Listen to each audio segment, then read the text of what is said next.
Bismillahirrahmanirrahim. Innal hamdalillah nahmaduhu wa nasta'inuhu wa nastaghfiruh wa na'udzu billahi min shururi anfusina wa min sayyiati a'malina. Man yahdihillahu fala mudilla lahu wa man yudlil fala hadiya lahu. Ashhadu an la ilaha illallah wahdahu la syarika lahu wa ashhadu anna Muhammadan abduhu wa rasuluh. Ya ayyuhalladzina amanu taqullaha haqqa tuqatih wa la tamutunna illa wa antum muslimun. Ya ayyuhan nasu taqu rabbakumul ladzi khalaqakum min nafsin wahidah wa khalaqa minha zawjaha wa batha minhuma rijalan katsiran wa nisaa wa taqullaha alladzi tasaaluna bihi wal arham innallaha kana 'alaikum raqiba.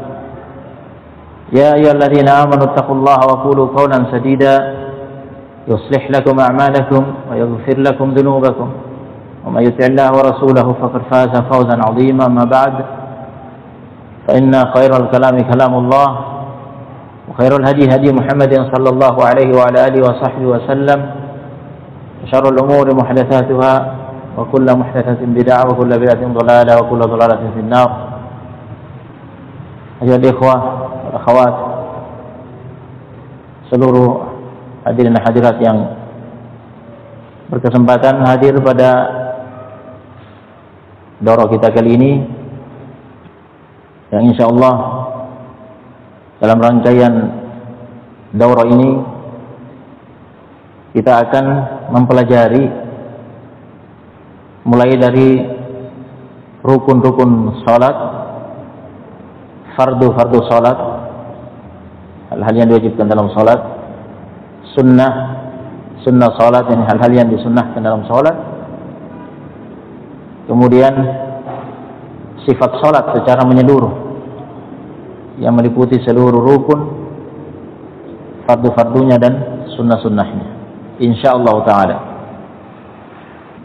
Mengingat ini adalah daurah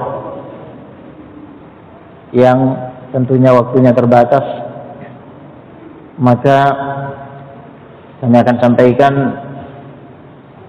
ringkasan materi-materi yang disebutkan, yang kami ringkas dari buku yang telah kami siapkan dalam masalah salat, yang semoga Allah Subhanahu wa taala mudahkan penerbitannya dalam waktu dekat. Barakallahu fikum. Baiklah, kita mulai dengan rukun-rukun salat. Rukun salat adalah perkara yang bersifat fardu, bersifat wajib, dan menentukan sahnya salat secara mutlak. Hukumnya fardu wajib, menentukan sahnya salat secara mutlak. Meninggalkan rukun baik sengaja maupun tidak sengaja membatalkan sholat. Jadi menentukan sahnya sholat secara mutlak. Jika rukun itu tidak dikerjakan, baik sengaja maupun tidak sengaja, sholat tidak sah. Hanya saja meninggalkan rukun secara sengaja merupakan dosa. Meninggalkan rukun secara sengaja merupakan dosa. Meninggalkan rukun karena tidak sengaja, karena lupa, udzur lupa, tidak berdosa. Ya. Tetapi tadi sudah disebutkan bahwa sholat batal, yaitu jika sudah tidak sempat disusulkan. Jika lupa salah satu rukun sholat karena lupa mengerjakannya, sholat batal jika sudah tidak sempat disusulkan. Sudah tidak sempat disusulkan rukun itu, karena tersadar setelah waktu yang lama. Karena tersadar setelah waktu yang lama sehingga tidak memungkinkan untuk disusulkan, maka sholat batal. Adapun jika sempat disusulkan, jika sempat disadari dalam sholat, masih dalam sholat, belum salam, disadari kekurangan rukun tadi yang lupa dikerjakan, atau teringat setelah salam. Teringat setelah salam dalam waktu yang dekat, tidak begitu lama, tidak lama, dalam waktu yang dekat teringat. Maka hal itu seperti kata Imam Ibnu Qudamah rahimahullah. Kata Ibnu Qudamah, apabila meninggalkan salat salah satu rukun, apabila meninggalkan salah satu rukun karena lupa, kemudian sadar dalam salat, wajib menyusulkan pelaksanaannya. Wajib menyusulkan pelaksanaannya dengan rincian yang akan diterangkan nanti. Yaitu pembahasannya dalam pembahasan khusus dalam pembahasan sujud sahwi. Nah, intinya secara global rukun tersebut wajib disusulkan. Ya. Karena jika tidak salat batal. Nah, apabila tidak sadar, kata Ibnu Qudamah, apabila tidak sadar sampai salam dan setelah waktu yang lama, salat batal. Karena tidak mungkin menyusulkan apa yang tersisa yang belum dikerjakan dari rukun-rukunnya atas apa-apa yang telah dikerjakan telah berlalu pelaksanaannya dalam waktu yang lama, tidak mungkin disusulkan. Nah, apabila waktunya belum lama, sah menyusulkan apa yang tersisa atas apa yang telah ia kerjakan dari salatnya. Nah, jadi ketika salam tidak lama setelah itu teringat, oh tadi ada rukun yang ketinggalan, maka kembali melanjutkan salat untuk menyusulkan rukun tersebut. Nah, dan ini telah dinyatakan oleh Imam Ahmad dan ini juga mazhab Asy-Syafi'i. Tentunya ya disertai sujud sahwi setelah salam. Sertai sujud sahwi setelah salam.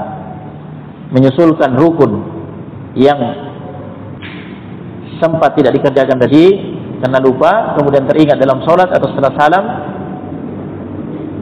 dalam waktu yang dekat disusulkan, dan nanti setelah salam sujud sahwi.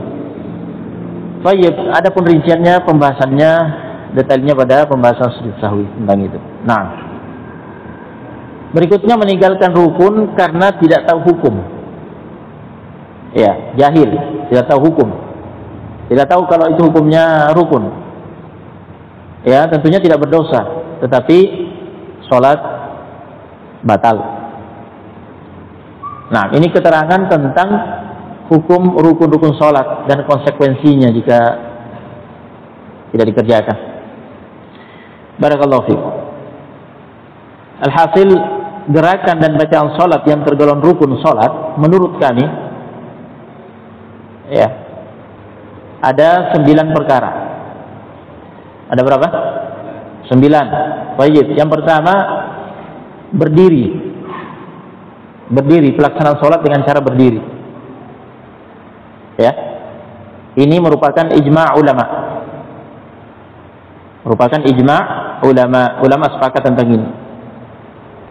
Dalilnya Al-Baqarah ayat 238. Al-Baqarah ayat 238. Allah berfirman, hafizu ala salawati was salatil wusta wa qumu lillahi qanitin. Jagalah salat 5 waktu dan salat asar, salat wusta itu salat asar. Wa qumu lillahi qanitin, serta berdirilah dalam salat untuk Allah dengan khusyuk. Jadi diperintahkan pelaksanaan salat fardu itu, sholat 5 waktu itu dengan cara berdiri, wajib berdiri, dan ini rukun. Dalil dari hadis Nabi SAW, hadis Imran bin Husain radhiyallahu anhu, hadis sahih riwayat Al-Bukhari. Imran bin Husain radhiyallahu anhu meriwayatkan bahwa dirinya pernah menderita penyakit bawasir dan bertanya kepada Nabi SAW tentang sholatnya, bagaimana dengan sholatnya. Nabi SAW bersabda, "Shalli qa'iman." Salatlah dengan cara berdiri. Diperintahkan, diwajibkan salat dengan cara berdiri, menunjukkan ini rukun.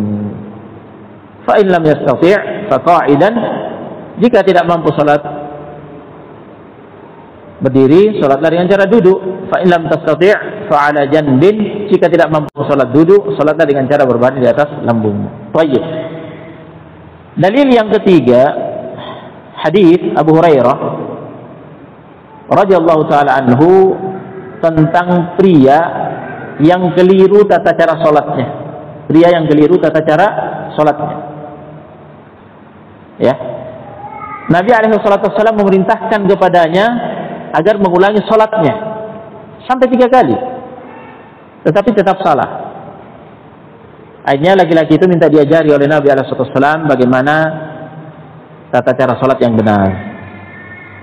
Nabi alaihi wasallam bersabda kepadanya, mengajarinya, "Idza qumta ila sholati fa asbighil wudu'a thumma istaqbilil qiblata." Jika kamu berdiri untuk sholat, ya, perhatikan, jika kamu berdiri untuk sholat, menunjukkan bahwa sholat itu dikerjakan dengan cara berdiri. Ya, dipersyaratkan. Tentu saja ini merupakan rukun. Dengan cara apa? Kategorinya rukun, yaitu berdiri. Baik. Berwudulah dengan sempurna. Kemudian menghadaplah ke kiblat dan seterusnya disebutkan di hadis itu. Hadis ini muttafaq alaih. Nah, Al-Imam Ibnu Abdul Bar mengatakan, jadi pada hadis ini terdapat pengajaran tentang fardu salat yang diwajibkan dalam salat. Fardu salat yang dalam salat, yakni kategorinya rukun salat. Baik. Hadis tentang pria yang keliru salatnya ini. Hadis ini juga telah diriwayatkan oleh sahabat yang lain selain Abu Hurairah, namanya sahabat Rifa'ah bin Rafi' Az-Zuraqi radhiyallahu anhu. Riwayatnya dikeluarkan oleh Ahmad, Abu Daud, An-Nasa'i, Al-Hakim dan yang lainnya. Sebagian ahli hadis telah menilainya sahih. Ya. Hanya saja riwayat ini, riwayat Rifa'ah bin Rafi' Az-Zuraqi, menambahkan hal-hal yang tidak diriwayatkan oleh Abu Hurairah. Hal-hal yang ditambahkan itu yang menyelisihi riwayat Abu Hurairah, itu yang butuh ditinjau dan dibahas. Adapun yang sama dengan riwayat Abu Hurairah tidak masalah. Nah, riwayat Abu Hurairah muttafaq alaih. Baik. Adapun salat sunnah, perhatikan, adapun salat sunnah berdiri bukan rukun. Jadi yang kita pelajari ini bahwa berdiri, pelaksanaan salat dengan berdiri itu rukun untuk salat wajib. Adapun salat sunnah bukan rukun.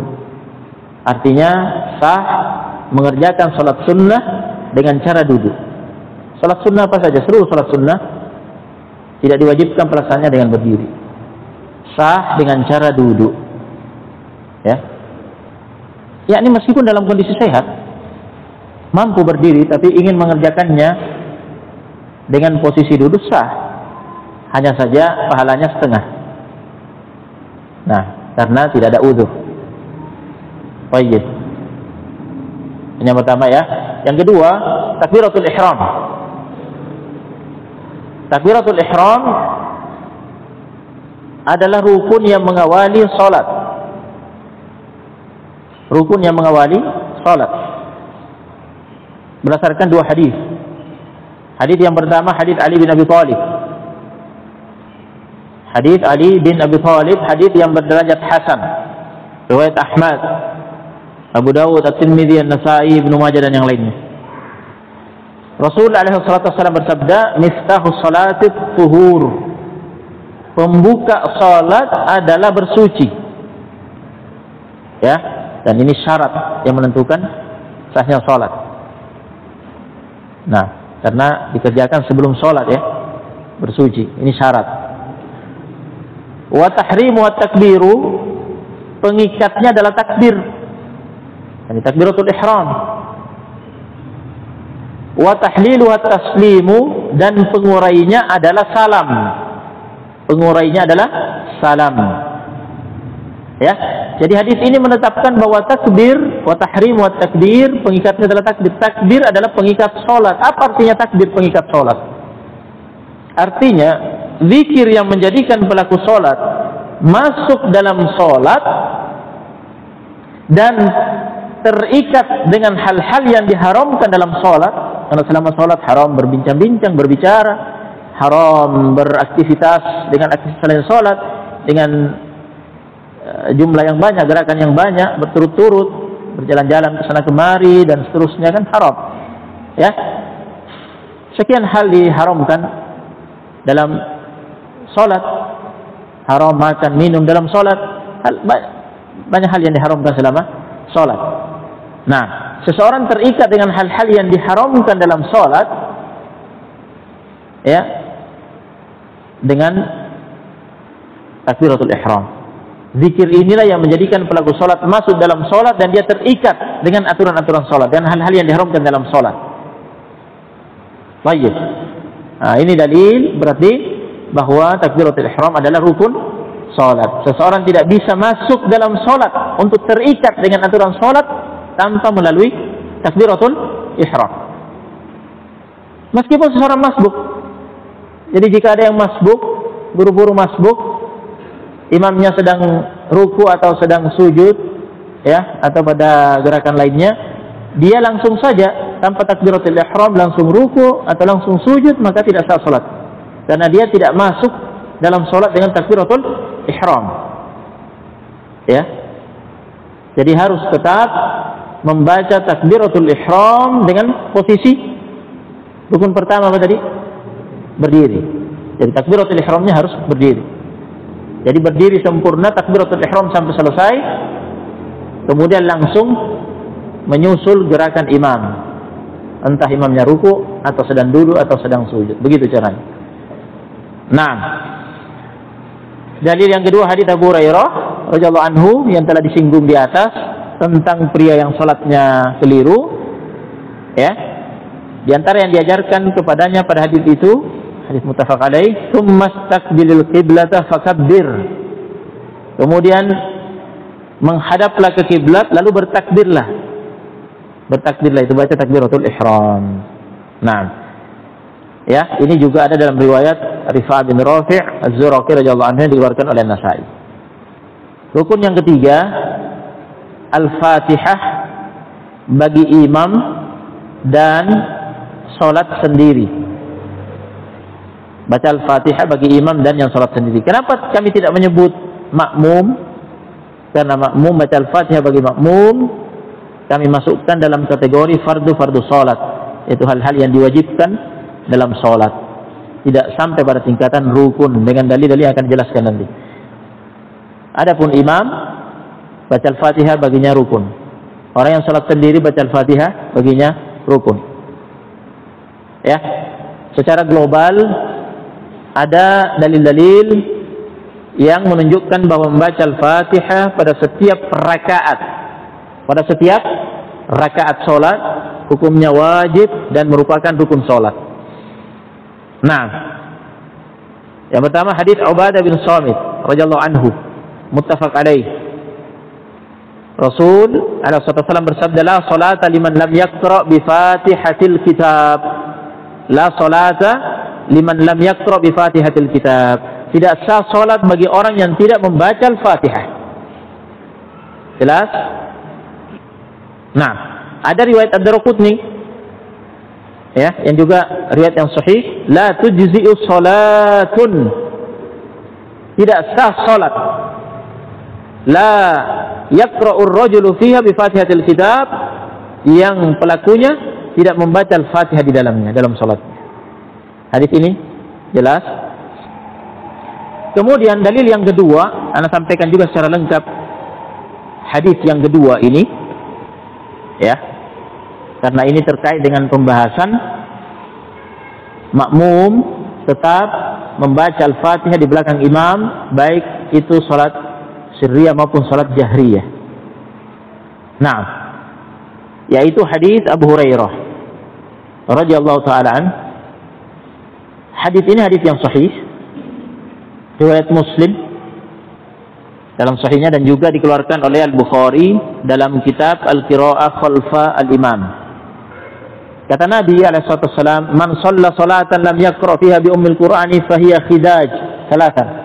Barang siapa salat tanpa membaca Ummul Quran yaitu Al-Fatihah, salatnya batal. 3 kali Nabi mengulanginya. Ghairu tamam, tidak sempurna, kata Nabi. Ya. Kemudian ada yang menanyakan kepada Abu Hurairah, faqila li Abu Hurairah, inna nakunu wara al-imam. Sesungguhnya kami biasa salat di belakang imam, jadi sebagai makmum. Jadi bagaimana dengan kami selaku makmum? Faqal Abu Hurairah berfatwa, Iqra biha fi nafsik. Bacalah Ummul Quran yaitu Al-Fatihah pada dirimu sendiri, yakni secara sir. Berarti makmum tetap baca Al-Fatihah, tapi baca secara sir. Nah, telah disinggung tadi bahwa baca Al-Fatihah bagi makmum kami tidak masukkan dalam kategori rukun, tetapi kami masukkan dalam kategori perkara yang wajib. Ya, perkara yang wajib, baik salat sirriyah maupun salat jahriyah. Nah, akan kami bahas nanti pada fardu-fardu salat. Artinya apa? Artinya dimaafkan jika lupa. Ya, karena bukan rukun. Nah, dimaafkan jika tidak tahu hukum. Bagi apa? Baca Al-Fatihah bagi makmum. Adapun bagi imam yang salat sendiri yang sedang kita bahas sekarang rukun, hanya tidak dimaafkan. Ya, salat batal jika tidak membacanya. Ya, meskipun lupa. Nah, dalil berikutnya adalah amalan Rasulullah SAW secara kontinu membaca Al-Fatihah pada seluruh rakaat salat tanpa pernah meninggalkannya sama sekali. Nah, sementara Nabi pernah bersabda, "Shallu kama ra'aitumuni usolli." Salatlah kalian sebagaimana kalian melihat aku salat. Ya, pada hadis Malik bin Al-Huwairits riwayat Al-Bukhari. "Shallu kama ra'aitumuni usolli." Salatlah kalian sebagaimana kalian melihat aku salat. Nah, kemudian dalil berikutnya adalah hadis Abu Hurairah radhiyallahu anhu tentang pria yang salatnya keliru. Ya. Lantas Nabi mengajarinya tentang cara salat yang benar. Di antara yang Nabi perintahkan, "Tsumma qra' bima tayassara ma'aka minal Qur'an." Tadi kami telah nukil dari Ibnu Abdul Bar bahwa yang diajarkan oleh Nabi SAW pada hadis ini adalah fardu-fardu salat, yakni rukun-rukunnya. "Tsumma qra' bima tayassara ma'aka minal Qur'an." Kemudian bacalah apa yang mudah bagimu dari Al-Qur'an. Yang mudah yang dimaksud di sini adalah Al-Fatihah, ya, dikombinasikan dengan hadis-hadis sebelumnya. Dan di akhir hadis tentang pria yang keliru salatnya ini Nabi mengatakan kepadanya, "Tsumma fa'al dzalika fi shalatika kulliha." Kemudian kerjakanlah hal itu semuanya pada seluruh rakaat salatmu. Berarti pada setiap rakaat wajib baca Al-Fatihah dan merupakan rukun. Nah, jelas ya. Berdasarkan dalil-dalil yang telah kita dengar, jumhur ulama berpendapat bahwa membaca Al-Fatihah pada setiap rakaat merupakan rukun salat bagi orang yang salat sendiri dan imam.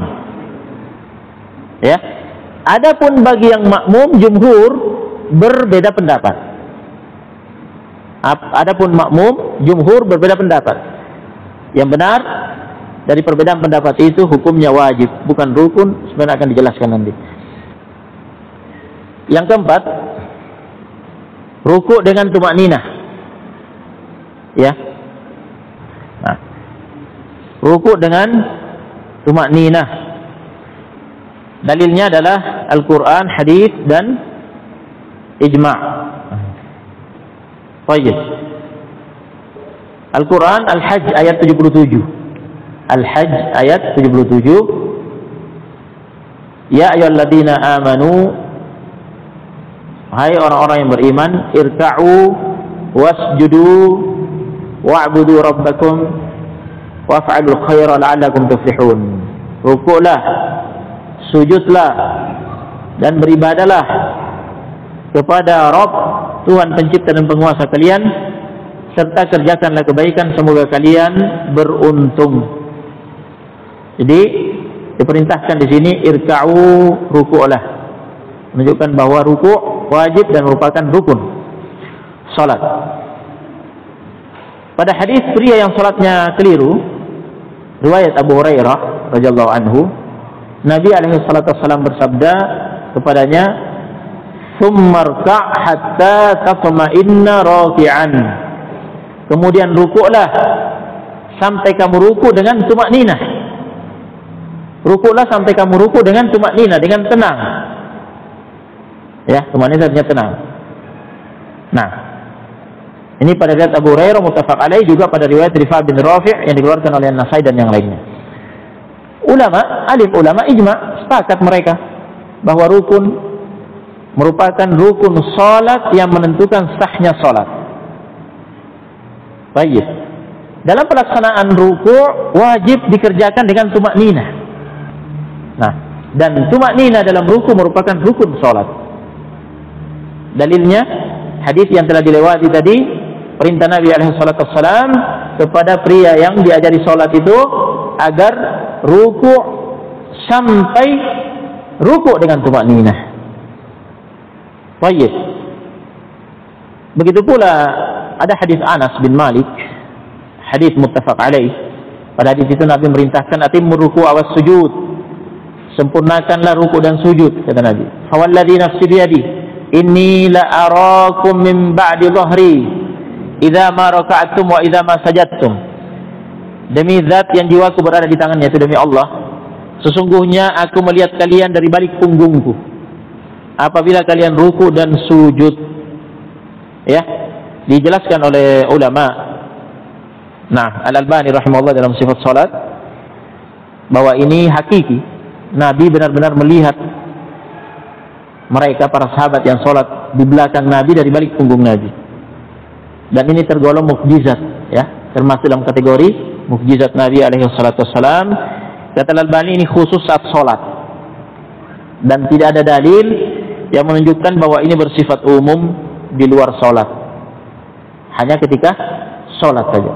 Nabi secara hakiki benar-benar melihat mereka dari balik punggungnya. Mukjizatnya Nabi sallallahu alaihi wasallam. Baik, jadi di sini ada perintah menyempurnakan ruku dan sujud, yaitu ruku dengan sempurna, ya, dengan tumakninah. Begitu pula pada hadis Abu Mas'ud Al-Badri, riwayat Ahmad, Abu Dawud dan yang lainnya, hadis yang sahih, Nabi mengatakan la tujzi'u salatul rajuli hatta yuqima dhahrahu fi ruku'i was sujud. Tidak sah salat seseorang hingga dia menenangkan punggungnya pada ruku' dan sujud. Tidak sah salat seseorang hingga dia menenangkan punggungnya pada ruku' dan sujud. Menenangkan yakni tumakninah. Nah, pendapat yang mengatakan tumakninah pada ruku' adalah rukun, ini mazhab Ahmad, ya, mazhab Hambali, dan mazhab Asy-Syafi'i, mazhab Syafi'i. Ini yang benar. Kriteria tumakninah. Apa kriteria tumakninah? Kriteria tumakninah dalam menenangkan diri sejenak saat telah ruku' sempurna. Menenangkan diri sejenak saat telah ruku' sempurna.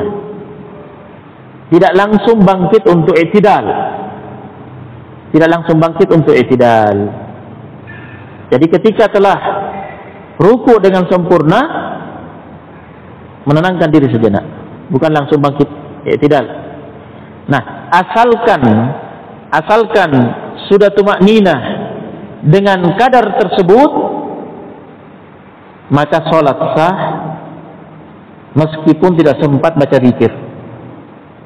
Meskipun tidak sempat baca zikir. Nanti kita akan sampai pada pembahasan sunnah-sunnah sholat, ya, hal-hal yang disunnahkan dalam sholat, termasuk yang kami masukkan dalam kategori sunnah-sunnah sholat, yaitu baca zikir pada ruku dan sujud. Nah, kriteria tadi, ya, kriteria tumakninah yang disebutkan dipetik dari perintah Nabi alaihi salatu wassalam untuk tumakninah dalam ruku secara mutlak. Nah, tanpa pembatasan dengan batas tertentu. Ini berarti tumakninah yang paling minimal tumaknina yang paling minimal sudah sah, asalkan sudah menenangkan ya diri sejenak saat telah ruku sempurna, berarti sudah tumaknina. Nah, meskipun belum sempat baca zikir. Nah, batasan tumaknina yang disebutkan ini mazhab Hambali dan Syafi'i.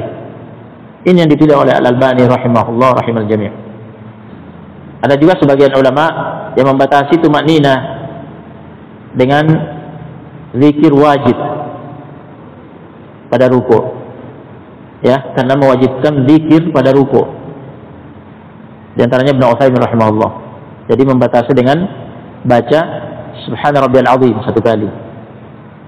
Subhana rabbiyal azim satu kali, itu batas tumakninanya karena mewajibkan zikir ruku'.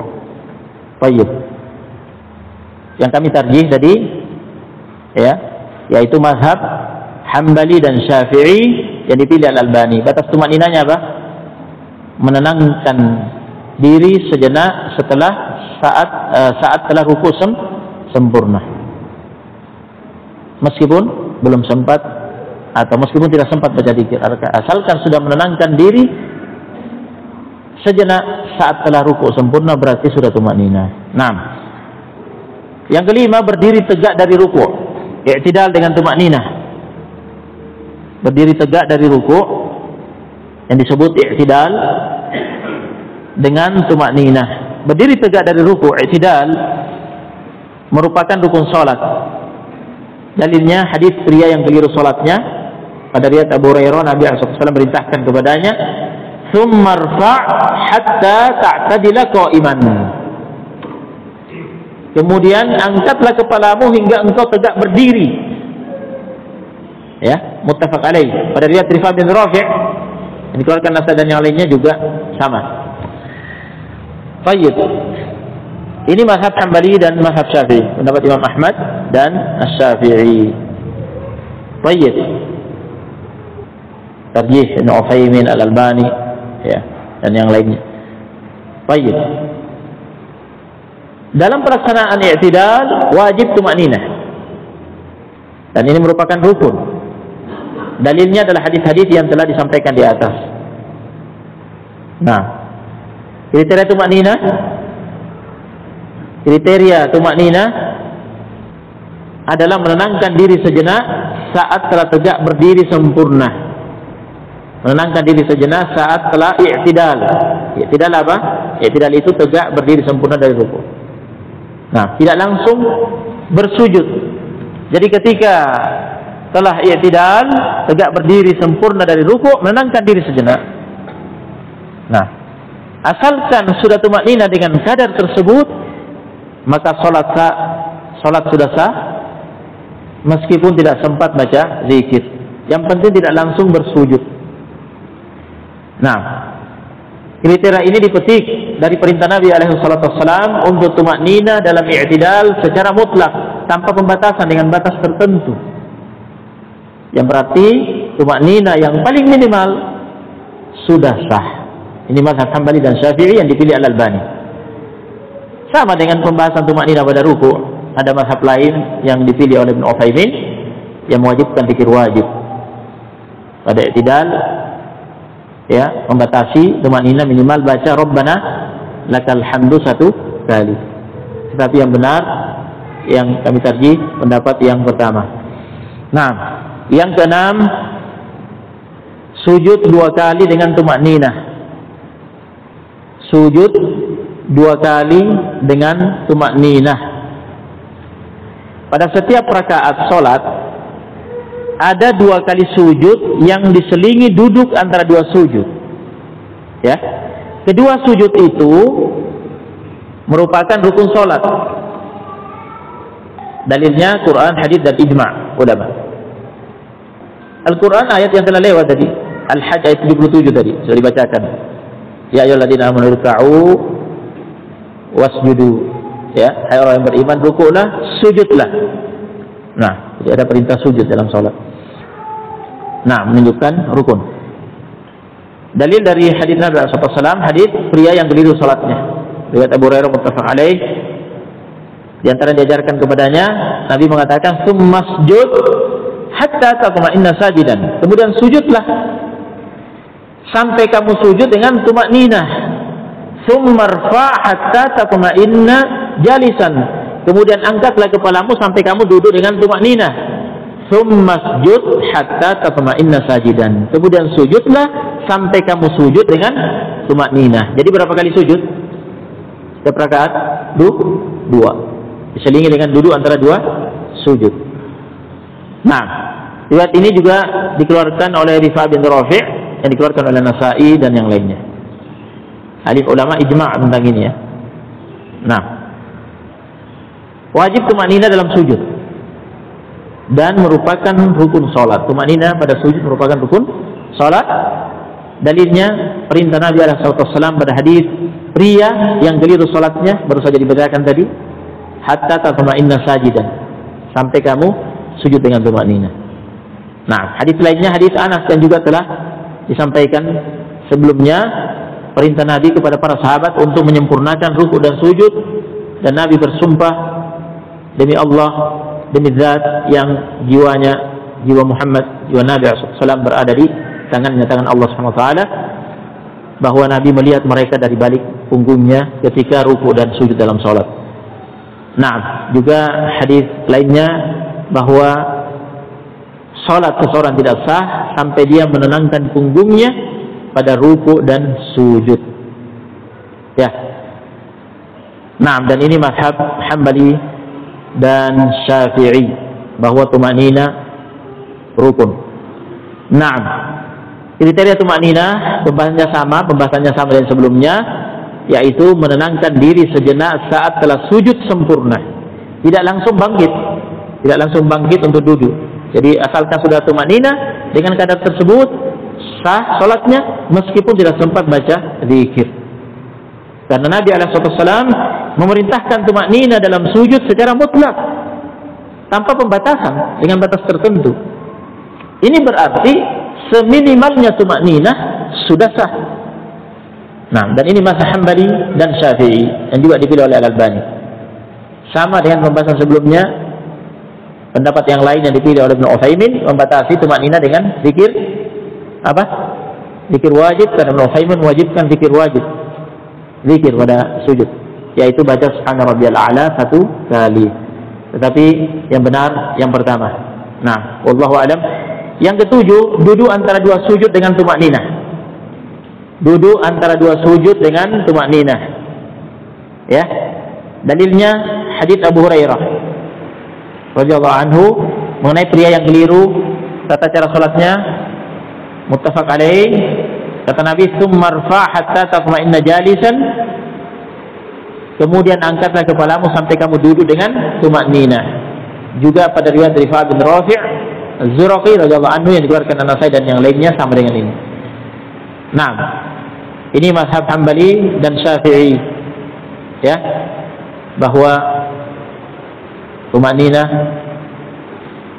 bahwa duduk antara dua sujud merupakan rukun salat.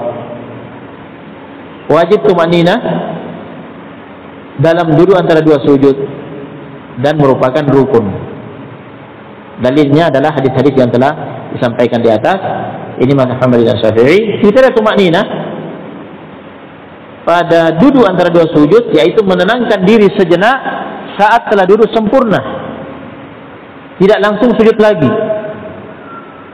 Ya, jadi jika sudah tumakninah dengan kadar tersebut, salat sah meskipun tidak sempat baca zikir. Kriteria ini dipetik dari perintah Nabi SAW untuk tumakninah dalam duduk antara dua sujud secara mutlak. Nabi tidak membatasi dengan batasan tertentu tumakninahnya. Ya, diperintahkan tumakninah secara mutlak tanpa batasan. Berarti seminimalnya tumakninah sudah sah. Mazhab Hambali dan Syafi'i, dan ini yang dipilih oleh Al-Albani. Ya, sama dengan yang sebelumnya, bahasan tumakninah sebelumnya. Mazhab yang lain yang dipilih Ibnu Utsaimin, yaitu batasannya apa? Ibnu Utsaimin membatasi dengan zikir wajib.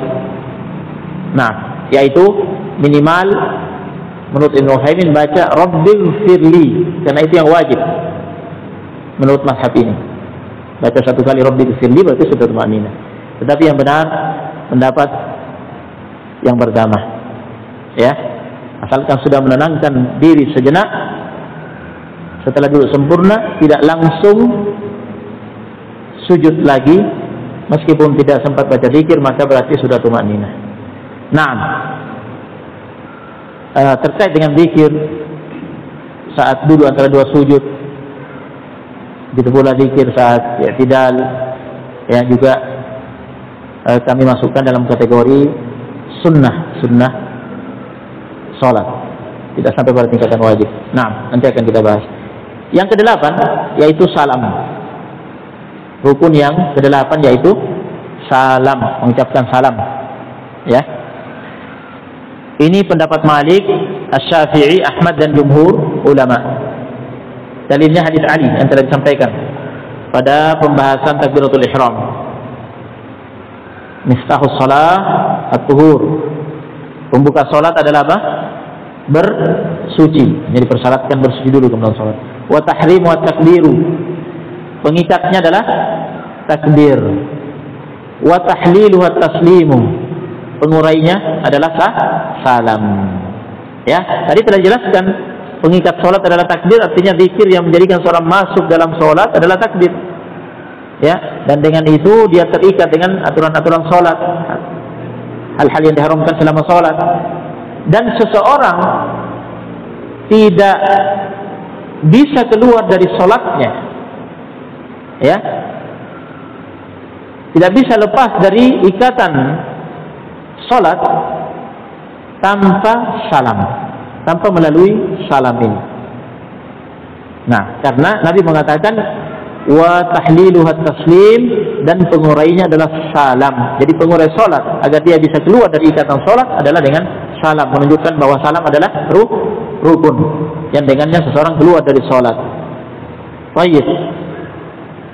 Hanya saja perhatikan, jumhur ulama berbeda pendapat apakah salat harus diakhiri dengan 2 kali salam atau sah dengan 1 kali salam. Sini ada perbedaan pendapat. Ya, apakah yang merupakan rukun salat 2 kali salam atau hanya 1 kali salam? Dan yang kedua hanya sunnah. Terdapat perbedaan pendapat. Yang masyhur, ya, pada mazhab Hambali, salam 2 kali adalah rukun pada salat wajib dan salat sunnah. Ini yang masyhur pada mazhab Hambali. Ini yang dipilih oleh Al-Imam Ibnu Baz dan Al-Imam Ibnu Utsaimin, bahwa 2 kali salam adalah rukun, dua-duanya rukun, baik pada salat wajib maupun salat sunnah. Mereka berdalil dengan amalan Nabi alaihi salatu wassalam yang senantiasa mengakhiri salatnya dengan 2 kali salam. Amalan Nabi yang secara kontinu terus menerus mengakhiri salatnya dengan 2 kali salam, bersama perintah Nabi agar umatnya salat sebagaimana salat Nabi, sallu kama ra'aitumuni usolli. Baik, pendapat yang kedua menurut mazhab Syafi'i, dan ini salah satu riwayat dari Ahmad, dan ini mazhab jumhur. Mazhab jumhur, mazhab mayoritas ulama. Mazhab Syafi'i, riwayat lain dari Ahmad, dan jumhur mayoritas ulama mengatakan bahwa yang merupakan rukun adalah salam yang pertama. Adapun salam yang kedua hanya sunnah. Bisa difahami ini? Mazhab Syafi'i dan jumhur. Ini yang dipilih oleh Al-Albani. Ini yang dipilih oleh Al-Imam Al-Albani, mazhab Syafi'i dan jumhur, juga salah satu dari Ahmad. Dalilnya adalah hadis Ali yang telah dibaca tadi. Wa tahlilu wa taslim, pengurai salat adalah salam. Nabi di sini alaihi wasallam memutlakkan, menetapkan salam at-taslim, salam, mengucapkan salam sebagai pengurai salat secara mutlak. Tidak dibatasi dengan harus 2 kali, yang berarti sah untuk 1 salam. Dan hujjah ini kuat. Hujjah ini kuat. Diperkuat dengan riwayat dari beberapa sahabat yang mengakhiri sholat mereka dengan satu kali salam saja. Di antaranya asar dari Anas bin Malik, dari Ibnu Umar dan Aisyah. Anas, Ibnu Umar, Aisyah radhiyallahu anhum, mereka pernah sholat dan mengakhiri sholatnya dengan satu kali salam saja. Kata Al-Albani rahimahullah, telah tetap riwayat dari beberapa sahabat mencukupkan dengan satu salam. Di antaranya dari Anas dan Ibnu Umar yang diriwayatkan oleh Ibnu Abi Syaibah. Ibnu Rajab Al-Hambali menukil sisi pendalilan dengan beragamnya amalan para sahabat Nabi SAW. Ada yang salam 2 kali, ada yang salam 1 kali, tanpa ada pengingkaran satu sama lainnya. Jadi yang salam 2 kali tidak diingkari, yang salam 1 kali juga tidak diingkari. Ini menunjukkan terkadang mereka salam 1 kali dan terkadang salam 2 kali. Dan menurut Ibnu Rajab itu merupakan ijma' di antara mereka bahwa salam 1 kali sah.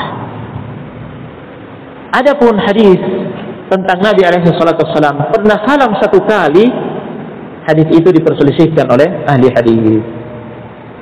Ya, Al-Albani berupaya menilai sebagian dari hadis-hadis itu sebagai hadis sahih, meskipun dengan itu menyelisihi imam-imam sebelumnya, Al-Imam An-Nawawi, Ibnu Qayyim dan Ibnu Rajab.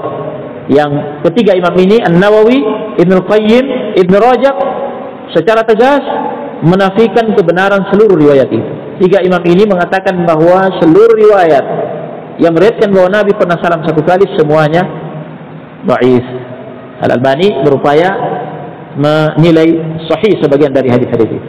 Itu khilaf di antara ahli hadis mengenai riwayat tentang apa? Tentang salamnya Nabi pernah salam 1 kali. Nah, itu ringkasnya. Ada uraian penjelasan tentang riwayat-riwayat itu tidak memungkinkan untuk kami sampaikan daurah ini. Nah, seandainya riwayat itu benar, seperti pilihan Al-Albani rahimahullah menilai sebagian riwayat itu benar, maka itu jelas dalil, ya, dalil yang jelas, yang gamblang bahwa Nabi pernah salam 1 kali saja dan menunjukkan itu sah dengan 1 kali salam. Nah, hanya saja Imam Ahmad menakwilkan riwayat itu bahwa Nabi menjaharkan salam yang pertama dan memelankan salam yang kedua, sehingga yang terdengar hanya 1. Itulah maksud 1 kali salam. Ala kulli hal, riwayat itu sendiri diperdebatkan keabsahannya seperti telah disampaikan tadi. Nah, kesimpulannya terkait dengan ini, ya, perbedaan pendapat ini sepertinya wallahu alam, sepertinya salam 1 kali sah sesuai pendapat jumhur yang merupakan mazhab Syafi'i. Salam 1 kali sah, yang tadi saya nukil Al-Albani memilih pendapat ini, baik pada sholat wajib maupun sholat sunnah, ya, berdasarkan pendalilan dengan hadis Ali. Nabi menetapkan taslim salam sebagai pengurus sholat secara mutlak, tidak dibatasi harus 2 kali, sehingga mencakup, ya, secara makna 1 kali salam sholat sudah terurai dengan itu. Yang ini didukung oleh amalan para sahabat radhiyallahu anhum. Sebagian mereka sahabat tadi, Anas, Ibnu Umar, Aisyah radhiyallahu anhum pernah salam 1 kali. Baik. Namun kami katakan, karena mengingat Nabi alaihi salatu wassalam senantiasa salam 2 kali, dan riwayat bahwa Nabi pernah salam 1 kali kebenarannya meragukan, maka sebaiknya dihindari salam dengan 1 kali saja, ya. Jadi yang kita amalkan, ya, selalu salam 2 kali. Baik. Apalagi salam 2 kali jelas lebih utama, karena salam yang kedua itu adalah sunnah, penyempurna pahala. Tetapi andaikan dalam kasus tertentu, misalkan ada orang yang setelah salam pertama tiba-tiba buang angin, apakah kita suruh dia mengulangi sholatnya? Karena dengan alasan rukunnya belum sempurna, karena salamnya baru sah 1 kali. Atau kita katakan sudah sah sholatnya, dia sudah keluar dari sholat, sudah terurai sholatnya dengan salam sah satu kali. Berdasarkan apa yang kita pelajari, kuat untuk kita katakan sah, cukup, tidak perlu diulang pada kasus seperti ini ya. Tapi dalam kondisi biasa, artinya setiap orang dalam pilihan ya leluasa mengucapkan salam 2 kali, maka ya upayakan selalu salam 2 kali. Nah, baik. Kemudian yang terakhir tertib, rukun yang terakhir tertib. Tertib dalam mengerjakan rukun-rukun sholat dari awal sampai akhir adalah rukun sholat. Ya, perhatikan, jumhur mayoritas fuqaha mazhab Hambali mereka menganggap tertib sebagai rukun sholat yang tersendiri, dihitung tersendiri sebagai rukun sholat selain rukun-rukun sebelumnya. Berarti bersama rukun-rukun yang lain, ya dia poin tersendiri gitu. Ya. Sementara itu sebagian ulama fuqaha mazhab Hambali mereka tidak menyebutkan tertib sebagai rukun tersendiri. Ya, karena tertib merupakan sifat yang diperhitungkan dalam pelaksanaan seluruh rukun sholat dari awal sampai akhir. Nah, artinya apa? Jangan kaget jika mendapati misalkan sebagian fuqaha mazhab Hambali tidak menyebutkan itu pada poin tersendiri. Kok tidak ada tertib ya? Kok tertib tidak disebutkan sebagai rukun sholat? yakni mereka tidak menghitungnya sebagai rukun terpisah. Kenapa? Karena tertib menurut mereka merupakan sifat yang diperhitungkan dalam pelaksanaan seluruh rukun sholat dari awal sampai akhir. Jadi tidak perlu disebut terpisah tersendiri. Artinya sebenarnya itu juga rukun bagi mereka, cuma tidak dihitung tersendiri. Ya, yang kaget juga mendapati itu. Nah, jadi hakikat kedua pendapat ini tidak kontradiktif ya. Nah, jadi ulama sepakat bahwa sholat tidak sah tanpa mengerjakan rukun-rukun sholat secara tertib, mulai dari takbiratul ihram sampai salam. Jika ada yang terbolak-balik tidak sah, harus tertib sesuai urutannya. Karena dalilnya Nabi SAW memerintahkan pria yang tidak tahu sholat itu dengan perintahnya mengerjakan rukun-rukunnya secara tertib berurutan dengan menggunakan kata summa artinya apa? Kemudian yang berarti harus berurutan tertib ya. Barakallahu fikum, ini 9 rukun sholat ya yang kami anggap sebagai rukun-rukun sholat. Wallahu alam.